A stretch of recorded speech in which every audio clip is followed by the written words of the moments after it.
आज्ञा चक्र मस्तक के मध्य में भौहों के बीच स्थित है। इस कारण इसे तीसरा नेत्र भी कहते हैं। आज्ञा चक्र स्पष्टता और बुद्धि का केंद्र है।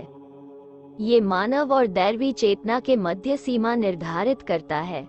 ये 3 प्रमुख नाड़ियों इड़ा, चंद्र नाड़ी, पिंगला, सूर्य नाड़ी और सुषुम्ना, केंद्रीय मध्य नाड़ी के मिलने का स्थान है।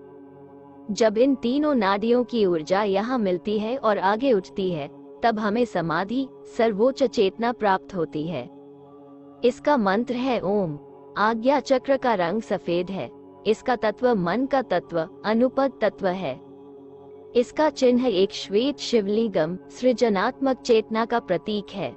इसमें और बाद के सभी चक्रों में कोई पशु चिन्ह नहीं है। इस स्तर पर केवल शुद्ध मानव और दैवी गुण होते हैं। आज्ञा चक्र के प्रतीक चित्र में 2 पंखुड़ियों वाला एक कमल है, जो इस बात का द्योतक है कि चेतना के इस स्तर पर केवल 2, आत्मा और परमात्मा, स्व और ईश्वर ही है।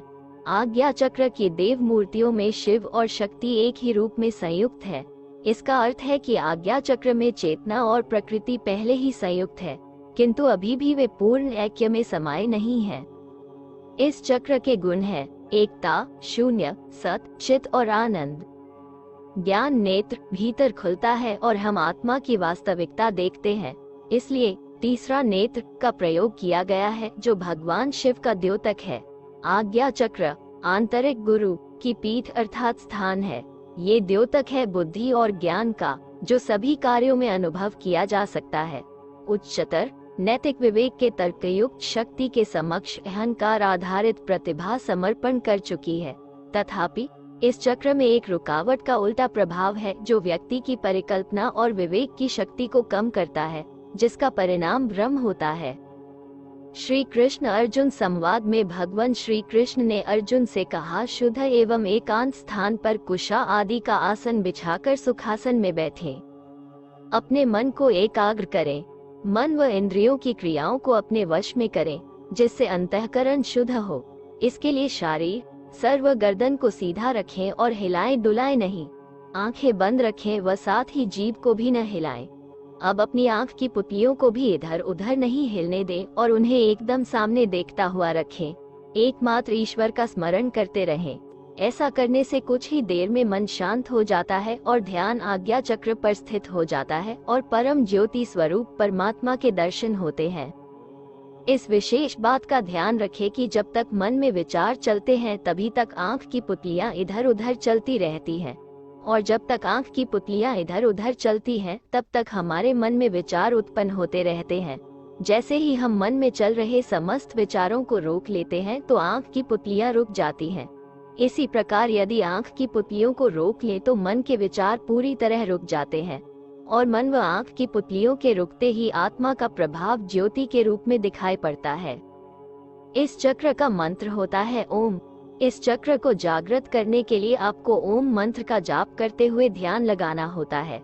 कुछ योगासन भी आज्ञा चक्र जागृत करने में सहायक है, जैसे कि भूमि पाद मस्तकासन, पृथ्वी पर सिर और पैर, योग मुद्रा, शशांकासन, शीर्षासन, नाद संचालन, ध्वनि व्यायाम, ओम गायन और कपालभाति प्राणायाम इत्यादि।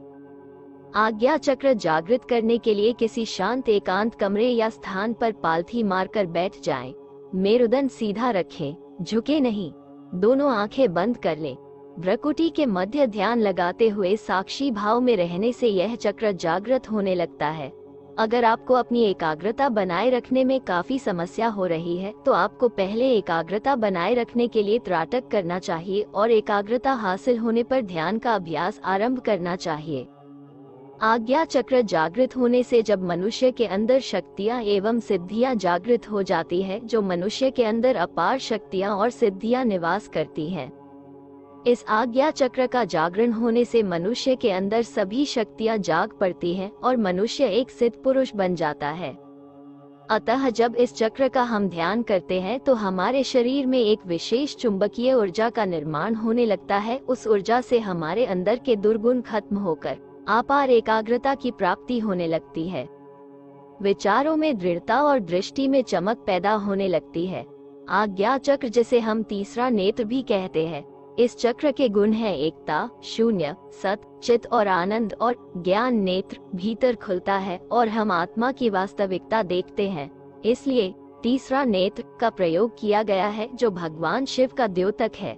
इसके जागृत होते ही देव शक्ति प्राप्त होती है, दिव्य दृष्टि की सिद्धि होती है, दूरदृष्टि प्राप्त होती है, त्रिकाल ज्ञान मिलता है, आत्मा ज्ञान मिलता है, देव दर्शन होता है, व्यक्ति अलौकिक हो जाता है।